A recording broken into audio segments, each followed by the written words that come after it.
Assalamualaikum, Merdeka. Akan membahas tentang teks negosiasi. Jadi di dalam video ini nanti akan dijelaskan apa sih pengertian teks negosiasi, lalu bagaimana ciri-cirinya, apa saja fungsinya, lalu strukturnya, dan aspek kebahasaan yang ada di dalam teks negosiasi. Jadi di sini memang akan dibahas secara lengkap tentang teks negosiasi ya. Baik, jadi apa sih sebenarnya teks negosiasi ini? Atau apa sih negosiasi ini sebenarnya? Pasti kalian semua sudah sering melakukan negosiasi. Contohnya saja negosiasi kepada orang tua, mungkin ibu atau ayahnya untuk meminta tambahan uang jajan misalkan. Nah, pernah ya?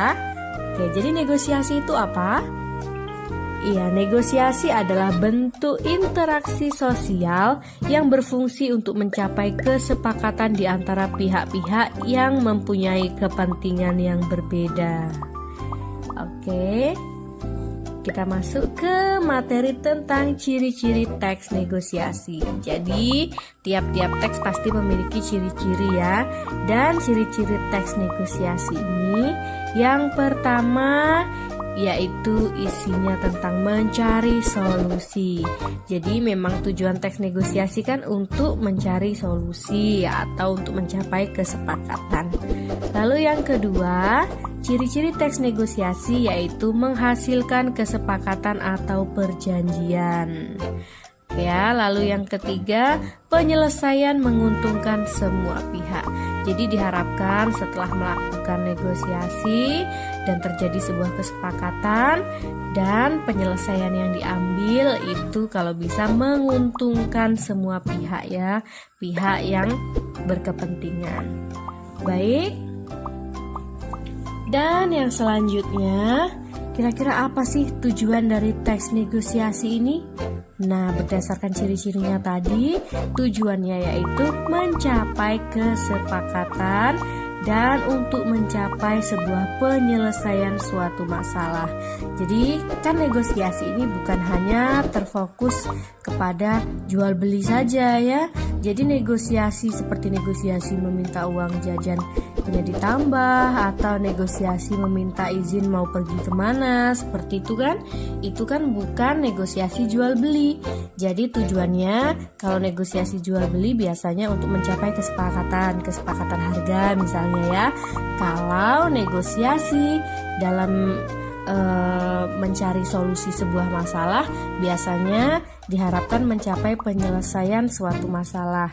Misalkan nih tadi kan minta uang jajan, jadi diharapkan ada nih penyelesaiannya, ditambah misalkan dengan syarat harus lebih rajin belajar, seperti itu contohnya. Oke, lalu kira-kira apa saja sih unsur pembangun di dalam teks negosiasi?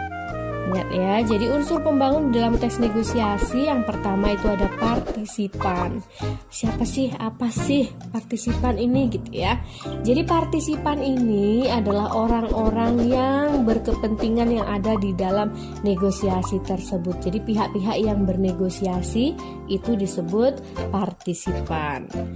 Dan yang kedua, unsur pembangun teks negosiasi yaitu adanya perbedaan kepentingan.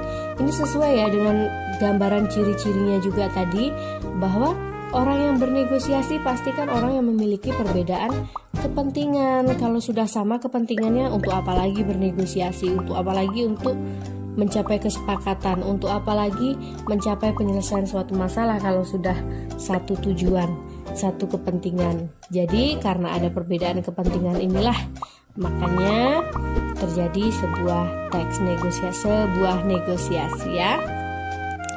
Lalu yang ketiga ada pengajuan dan penawaran.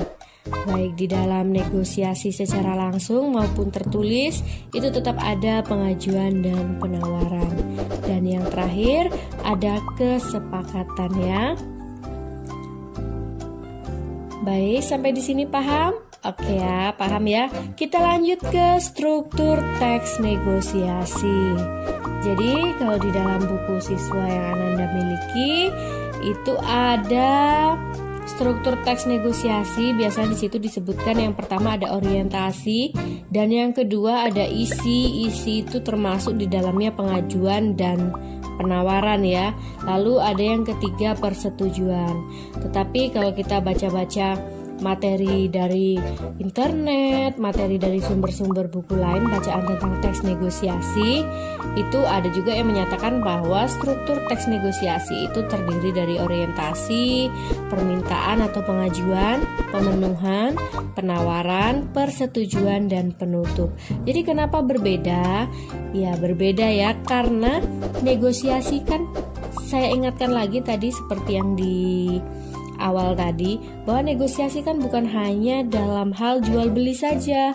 Kalau dalam hal misalkan negosiasi untuk menambah uang jajan, itu kan tidak perlu ada pemenuhan, iya kan? Jadi langsung aja pembukaan, lalu pengajuan, Ma tambah dong uang jajannya karena ada keperluan ini, misalkan seperti itu. Baru lalu ada tawar menawar, lalu persetujuannya apa, terjadi kesepakatan atau tidak, misalkan terjadi kesepakatan apa syaratnya. Tetapi kalau negosiasinya terjadi dalam bentuk jual beli, itu biasanya ada permintaan atau pengajuan, lalu ada pemenuhan terlebih dahulu. Misalkan Pak, ada mangga harum manis misalkan kan. Oh ada, sebentar ya saya ambilkan misalkan. Oh ada ya, ini yang sebelah ini misalkan seperti itu. Jadi ada pemenuhan terlebih dahulu. Jadi ada pertanyaan, lalu dipenuhi permintaannya tersebut, lalu baru terjadi proses tawar menawar seperti itu ya. Jadi yang bagian orientasi, permintaan atau pengajuan, pemenuhan, penawaran, persetujuan, dan penutup ini biasanya struktur teks kalau misalkan disuruh membuat tentang teks negosiasi jual beli ya. Tapi kalau yang orientasi, lalu isinya ini ada pengajuan dan penawaran, lalu terjadi persetujuan, ini negosiasi yang di luar jual beli. Contohnya negosiasi uang jajan atau negosiasi misalkan menunda pengumpulan PR, misalkan seperti itu ya. Jadi bernegosiasi siswa dengan guru, misalkan Bu, boleh nggak tenggang waktu pengumpulan tugas ini diundur, misalkan seperti itu. Jadi yang perlu diingat adalah teks negosiasi itu bukan hanya teks tentang negosiasi jual beli. Jadi masih banyak lagi ya tentang hal-hal yang lainnya. Baik, yang selanjutnya aspek kebahasaan di dalam teks negosiasi. Jadi yang pertama ada kalimat perintah. Kalimat perintah yang halus gitu. Jadi seakan-akan menjadi kalimat persuasif. Jadi misalkan tolong dikurangi dong harganya Pak gitu. Jadi kan kesannya halus gitu ya, secara sopan gitu, mempengaruhi penjual untuk mengurangi harganya dengan cara yang halus, padahal kan termasuk kalimat perintah, tolong dong Pak dikurangi harganya sedikit lagi saja, misalkan seperti itu ya. Lalu yang kedua ada kalimat tanya. Jadi ini udah lazim ya, lumrah kalau kalimat tanya ini di dalam tes negosiasi pasti banyak. Nah kalau yang ini harganya berapa, kalau yang ini harganya berapa, misalkan seperti itu. Lalu yang ketiga ada kalimat berita.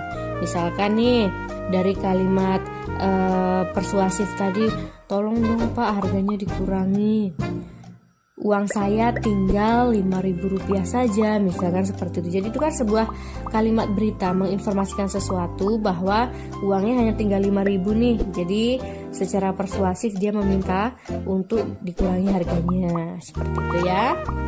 Lalu ada kalimat harapan atau keinginan. Jadi kalimat harapan atau keinginan ini berisi kalimat-kalimat tentang keinginan atau harapan seseorang di dalam teks negosiasi tersebut atau harapan partisipannya. Jadi misalkan baik Pak, semoga Bapak maulah mengurangi nih harganya, misalkan seperti itu. Lalu ada kalimat bersyarat. Jadi kalimat bersyarat ini biasanya terjadi di bagian akhir ya, persetujuan. Nah, oke lah Dik, saya kurangi, tapi tolong bantu saya untuk merapikan tempat ini terlebih dahulu ya, misalkan seperti itu ya. Jadi ada syaratnya, setuju tapi bersyarat. Jadi ciri-cirinya apa? Pakai kata tapi, bila, seperti itu ya. Lalu ada konjungsi kausalitas. Jadi konjungsi kausalitas ini adalah konjungsi sebab akibat. Misalkan nih, Mawar tidak jadi membeli jeruk karena mahal. Jadi mana konjungsi kausalitasnya? Konjungsinya adalah karena ya. Karena ada penyebabnya kenapa si Mawar tidak jadi membeli jeruk, yaitu karena mahal tadi penyebabnya. Oke, seperti itu saja ya materi pembelajaran tentang teks negosiasi. Semoga dapat mudah dipahami dan silakan ditambah dengan referensi membaca sumber-sumber buku lainnya. Baik, terima kasih. Saya akhiri. Wassalamualaikum warahmatullahi wabarakatuh.